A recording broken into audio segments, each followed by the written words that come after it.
tablet တစ်လုံးဈေးမြင့်နေခြင်း Windows tablet တစ်လုံးကို2 သိန်းနဲ့ရမယ်ဆိုရင်စိတ်ဝင်စားလားကလေးတွေ YouTube ကြည့်ပြီးလမ်းလေးလုံးမလားမအိတ်ဆဲကိုရင်းနှီးပွားအောင်စမ်းသုံးကြည့်မလားဇွန်းနဲ့စာသမီးလားစားတော့ဆိုင်တွေမှာပဲသုံးမလားမီနီမက်လေးတွေမှာလည်းအဆင်ပြေစေတဲ့ခုကြည့်စု Windows tablet တွေနဲ့မိတ်ဆက်ပေးချင်ပါတယ် CPU အနေနဲ့ဆိုရင်တော့ Intel Atom A5 RAM 4K SSD 64GB တို့ပါဝင်ပါတယ် display အနေနဲ့ဆိုရင်လည်း Full HD display ဖြစ်တဲ့အတွက်ရုပ်ထွက်ကလည်းကောင်းပါတယ် They don't really know you, 'cause you see people. They don't really know you. They don't really know.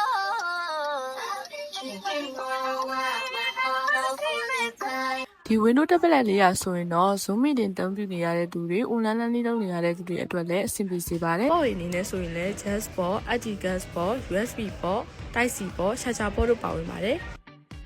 ပေါ့အစုံပါတဲ့ဒေါ်လေးတွေပါဝင်ပြီးတော့အဖြိုးတက်ပြုလုပ်လို့ရပါတယ်။တက်ဆက်ခွင့်နဲ့ရတာဆိုတော့အလွယ်တကူအသုံးပြုအောင်ပါပဲ။ဖျားရင်စီးရှာထားပြီးသုံးရတာအဆင်ပြေတဲ့ခုချီစု Windows tablet လေးကိုလိုချင်ရင်တော့ဝယ်တန်းကိုသာအမြန်ဆုံးလာခဲ့လိုက်ပါနော်။